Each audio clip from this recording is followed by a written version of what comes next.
అందరికీ నమస్తే. Welcome to TR TV. నేను మీ తిరుపతి. తెలంగాణ రాష్ట్ర ముఖ్యమంత్రి రేవంత్ రెడ్డి దాదాపు 75 సార్లు ఢిల్లీకి పోయిండు. మరి 75 సార్లు ఢిల్లీకి పోయినటువంటి రేవంత్ రెడ్డి తెలంగాణకి ఏం పట్టుకొచ్చిండు? తెలంగాణకి ఏమొచ్చినాయి? ఇప్పుడు కేంద్ర ప్రభుత్వం రాష్ట్ర ప్రభుత్వానికి ఏమి ఇవ్వాలో అవి ఇస్తూనే ఉంటారు. కేంద్ర ప్రభుత్వం నుండి రాష్ట్రానికి రావాల్సినటువంటి నిధులు, రాష్ట్రానికి రావాల్సినటువంటి బెనిఫిట్స్ వస్తాయి. అది రేవంత్ రెడ్డి ఆపినా అవి ఆగవు. కేంద్ర ప్రభుత్వం ఏ రాష్ట్రానికి ఎంత ఇవ్వాలి, ఏం కథ అనేది కేంద్ర ప్రభుత్వానికి సాధారణంగా తెలిసి ఉంటుంది కదా. మరి కావాలనే కేంద్ర ప్రభుత్వం ఒకవేళ నిధులు ఆపినా, కావాలనే కేంద్ర ప్రభుత్వం నుండి రాష్ట్ర ప్రభుత్వానికి రావాల్సినటువంటి బెనిఫిట్స్ ఆగినా, రేవంత్ రెడ్డి ఆ బెనిఫిట్స్ కేంద్ర ప్రభుత్వంతో మాట్లాడి తీసుకురావాలి. కేంద్ర ప్రభుత్వంతో డిస్కస్ చేసి రేవంత్ రెడ్డి కేంద్రం నుండి రావాల్సినటువంటి అన్ని బెనిఫిట్స్ పట్టుకురావాలి. మరి రేవంత్ రెడ్డి ఎన్ని పట్టుకొచ్చింది ఇప్పటిదాకా? ఇప్పుడు దాదాపు 75 సార్లు రేవంత్ అన్న ఢిల్లీకి పోయిండు. రేవంత్ అన్న ఢిల్లీకి పోయినటువంటి ప్రతిసారి ఏదో ఒక ముచ్చడి చెప్తాడు. హైకమాండ్ని కలవనికి పోతున్నా, ఏఐసిసి మీటింగ్ ఉన్నది, సిడబ్ల్యూసి మీటింగ్ ఉన్నది, లేకపోతే హైకమాండ్తో పెద్ద చర్చ ఉన్నది, లేకపోతే కేంద్ర మంత్రులను కలవాలి, లేకపోతే ఎంపీలతోటి మాట్లాడాలి, లేకపోతే ఢిల్లీలో వేరే పని ఉన్నది. ఇట్లా దాదాపు ముచ్చట్లు చెప్పుకుంటూ రేవంత్ అన్న 75 సార్లు పోయిండు. ఈ 2.5 సంవత్సరాల పరిపాలనలో 75 సార్లు రేవంత్ అన్న విమానం ఎక్కిండు. మరి ఎందుకు ఢిల్లీకి పోతాడు అనేది క్వశ్చన్ మార్క్. సాధారణంగా ఏ ముఖ్యమంత్రి కూడా 70 సార్లు 80 సార్లు ఢిల్లీకి పోయినటువంటి దాఖలాలు లేవు. ఇప్పుడు 2-3 రాష్ట్రాలలో కూడా కాంగ్రెస్ అధికారంలో ఉన్నది. కాంగ్రెస్ అధికారంలో ఉన్నటువంటి ఏదైతే ముఖ్యమంత్రులు ఉన్నారో ఆ ముఖ్యమంత్రులు కూడా 75 సార్లు 80 సార్లు ఢిల్లీకి పోయినటువంటి దాఖలాలు లేవు. అంతెందుకు, ఇప్పుడు కర్ణాటకకు సంబంధించినటువంటి ముఖ్యమంత్రి సిద్ధరామయ్య దాదాపు 3 ఇయర్స్ గవర్నమెంట్ ఉంది కదా, అంటే 3 ఇయర్స్ ఆయన ముఖ్యమంత్రి ఉన్నాడు కదా. ఇప్పుడు సిద్ధరామయ్యని తీసేసి డీకే శివకుమార్కి ముఖ్యమంత్రి ఇచ్చారు. కానీ సిద్ధరామయ్య రేవంత్ రెడ్డి లెక్క 70-80 సార్లు ఢిల్లీకి పోయినటువంటి దాఖలాలు లేవు. సిద్ధరామయ్య ఢిల్లీకి రేవంత్ రెడ్డి కంటే తక్కువనే పోయినట. సిద్ధరామయ్య ఢిల్లీకి పోయినా కూడా ఆయన హైకమాండ్తో మాట్లాడి మళ్ళీ రిటర్న్ వచ్చేసేదట. 3 రోజులు 4 రోజుల పాటు సిద్ధరామయ్య ఢిల్లీలో ఉండకపోతుండే. కానీ రేవంత్ అన్న ఢిల్లీకి పోతే 2-3 రోజులు మొత్తం అటే, 4-5 రోజులు ఆడ వెయిట్ చేస్తాడు. మరి ఎందుకు వెయిట్ చేస్తాడు, ఏం చేస్తాడు ఢిల్లీలో అనేది క్వశ్చన్ మార్క్.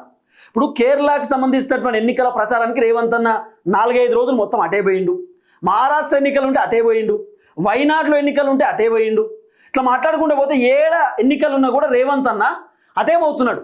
మరి రేవంత్ అన్న తెలంగాణకు పాసో లేకపోతే ఢిల్లీకి పాసో అర్థమవుతలేదు. రేవంత్ రెడ్డి తెలంగాణకు ముఖ్యమంత్రో, పక్క రాష్ట్రాలకు ముఖ్యమంత్రో, పక్క రాష్ట్రాలకు ఇన్ఛార్జ్ అనేది అర్థమవుతలేదు. ఇప్పుడు మొన్న ఏం జరిగింది, రేవంత్ రెడ్డి కాంగ్రెస్ పార్టీ మంత్రులు, ఇన్ఛార్జు, పిసిసి అధ్యక్షుడు వీళ్ళందరూ ఢిల్లీకి పోయారు. ఢిల్లీకి పోయి రేవంత్ అన్న 3 రోజులు ఢిల్లీలోనే ఉన్నాడు. ఢిల్లీలో ప్రెస్ మీట్ పెట్టి హైడ్రా గురించి మాట్లాడిండు. మరి ముఖ్యమంత్రి దాదాపు 75 సార్లు ఢిల్లీకి పోతే సుమారు రేవంత్ రెడ్డి 50 రోజులు మొత్తం ఢిల్లీలోనే ఉన్నాడు. 50-60 రోజులు మొత్తం ఢిల్లీయే పోయినటువంటి ఈ 75 రోజులలో, అంటే 75 సార్లు పోయినటువంటి ఈ అంశంలో రేవంత్ రెడ్డి 50-60 రోజులు మొత్తం ఢిల్లీలోనే ఉండొచ్చు. మరి ఇన్ని రోజులు ఏం చేసిండు? ఇప్పుడు రేవంత్ రెడ్డి తెలంగాణకు ముఖ్యమంత్రి కదా, మరి 70-80 సార్లు ఢిల్లీలో ఏముంటుంది? ఇప్పుడు నిజంగానే కేంద్ర మంత్రులతో మాట్లాడాలనుకుందాం. కేంద్ర మంత్రులతో మాట్లాడాలంటే ముఖ్యమంత్రి పోయి మాట్లాడాలన్న డైరెక్టు. కాంగ్రెస్ పార్టీలో ఉన్నటువంటి మంత్రులు మాట్లాడలేరా? కాంగ్రెస్ పార్టీలో ఉన్నటువంటి మంత్రులు డిస్కస్ చేయలేరా?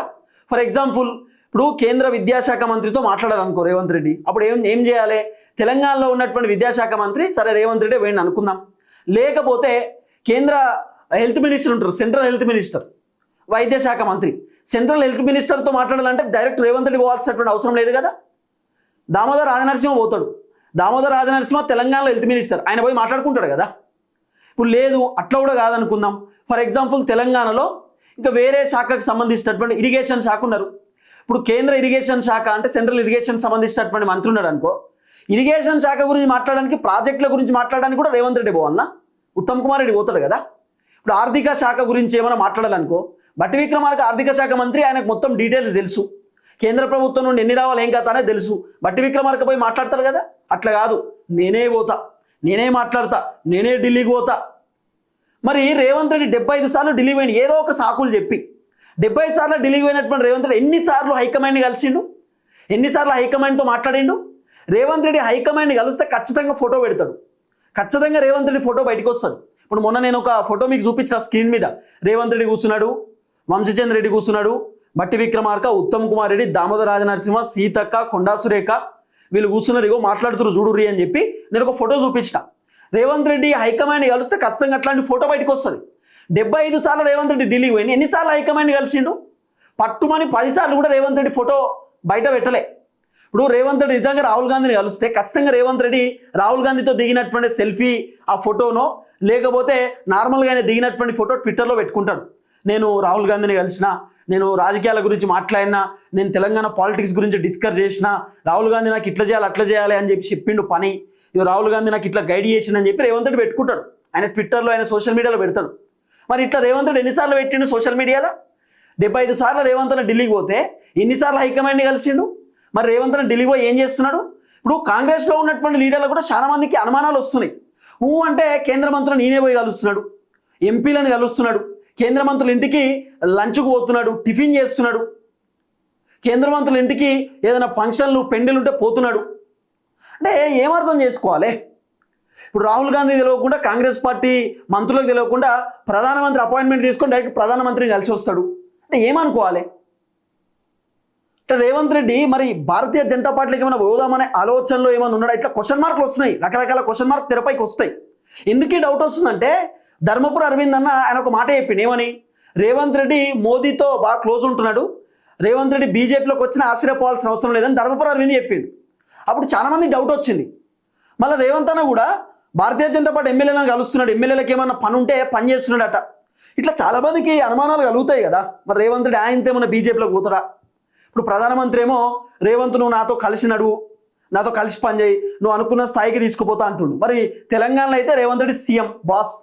మరి సీఎం కంటే పెద్ద స్థాయి ఏందో నాకు అర్థం కాలే. మరి సీఎం కంటే పెద్ద స్థాయి అంటే ప్రధానమంత్రి, లేకపోతే కేంద్ర మంత్రి పెద్ద స్థాయా, లేకపోతే సెంట్రల్ హోమ్ మినిస్టర్ ఏమన్నా పెద్ద స్థాయా? మరి ఏమో అర్థం కాలే. మరి నాకు ప్రధానమంత్రి చెప్పిండు.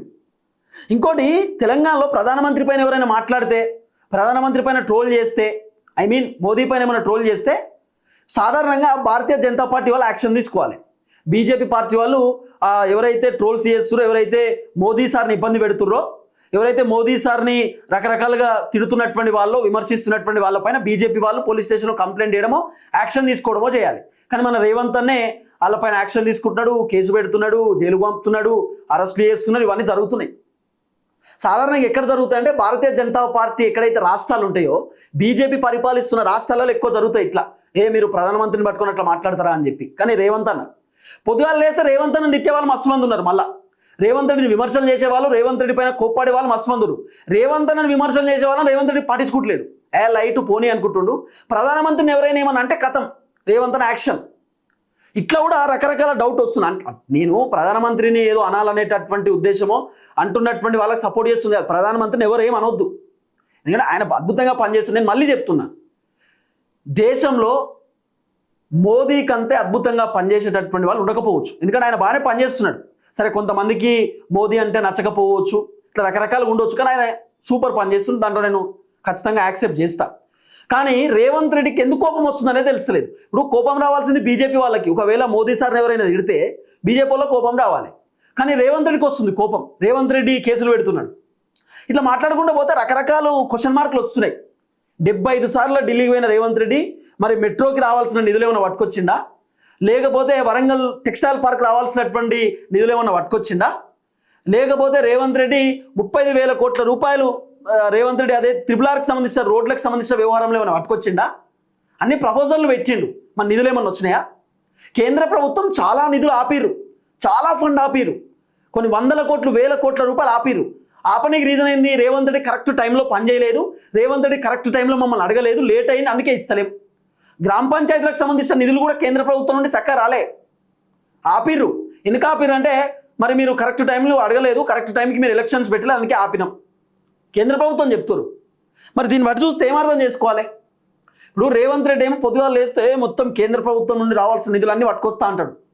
మోదీ సార్ని క్వశ్చన్ చేస్తా, మోదీ సార్ని కడిగి పారేస్తా, ఢిల్లీకి పోతున్నా అంటాడు. ఇక్కడ రేవంత్ అన్న గట్లెట్లుంటుంది అని చెప్పి ఇట్లా అంటాడు. ఆడికి పోయి మోదీ సార్ దగ్గర ఇట్లా చేయగట్టుకొని కూర్చుంటాడు. సార్ ఇంకొంత తీయండి సార్, ఏదో ఒకటి చేయండి సార్. ఇది రేవంత్ అన్న కథ. ఇప్పుడు నేను క్లియర్గా చెప్తున్న మాట ఒకటే, రేవంత్ అన్న 75 సార్లు ఢిల్లీకి పోయిండు. 75 సార్లు ఏమిటికి పోయిండు? ఢిల్లీకి పోయిన రేవంత్ రెడ్డి ఏం పట్టుకొచ్చిండు ఢిల్లీ నుండి అది చెప్పాలి. మళ్ళీ 75 సార్లు ఢిల్లీ పోతే పోతే 3 రోజులు అట్టే, పోతే 5 రోజులు అట్టే, పోతే వారం రోజులు అట్టే. మరి ఏం చేస్తారో అర్థం కాదు ఢిల్లీలో వారం.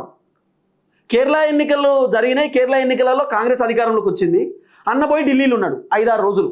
ఎందుకున్నాడు అన్న? ఏం పని చేస్తుండు ఆడ, మరి ఏం చేస్తుండు, ఏం కథ అని చెప్పి ఆరాధిస్తే మరి కేంద్ర ప్రభుత్వం నుండి ఏమైనా నిధులు పట్టుకొస్తున్నాయిందని ఆరాధిస్తే రాహుల్ గాంధీ అపాయింట్మెంట్ కోసం పడిగాపులు కాసిండు అన్న. ఆయన ఇత్తలేడు, ఈయన ఒత్తలేడు. ఇవి జరిగినాయి కథ. ఇది ముమ్మాటికి వాస్తవం కదా. మొత్తం దుబారా ఖర్చు, పనికొచ్చే ఖర్చు ఒక్కటి కూడా లేదు. మళ్ళీ ఏమంటాడు, మా హైకమాండ్ ఢిల్లీలో ఉన్నది కాబట్టి మేము పోతా, 100 సార్లు పోతా, 700 సార్లు పోతా. పో, నీ పైసలతోటి పో, నీ పైసలతోటి పో రేవంత్ అన్న. గవర్నమెంట్ పైసలతోటే కదా నువ్వు పోయేది. ఇక్కడ నుండి నువ్వు ఢిల్లీ పోవాలంటే నీతో పాటు గన్మెన్లు రావాలి, నీకు ప్రోటోకాల్ ఉంటుంది, మీకు వెహికల్స్ ఉంటాయి, అవన్నీ ఎడికెళ్ళి వస్తాయి. తెలంగాణ ప్రజల సొమ్మే, మా పైసలు ఖర్చు పెడుతున్నావు, దుబారా ఖర్చు.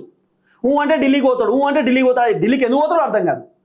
ఢిల్లీ పోయి ప్రెస్ మీట్ పెడతాడు, ఢిల్లీలో మాట్లాడతాడు, హైకమాండ్ అంటాడు, ఏఐసీసీ మీటింగ్ అంటాడు, అట్లా ఇట్లా ఏదేదో చెప్తాడు. నా క్వశ్చన్ ఏంటంటే ఢిల్లీకి పోయి ఏం తెచ్చిండు అన్న అనేది చెప్పాలి. ఓ వైట్ పేపర్ రిలీజ్ చేయరు, ఢిల్లీకి పోయినా 70 సార్లు ఢిల్లీ పోయి ఇవన్నీ పట్టుకొచ్చిన, ఇవన్నీ వచ్చినాయి అని చెప్పి చెప్పుర్రి, అప్పుడు మాట్లాడదాం. దయచేసి వీడియో అందరికి షేర్ చేయండి. అందరికీ నమస్తే, థ్యాంక్ యూ సో మచ్. జై తెలంగాణ.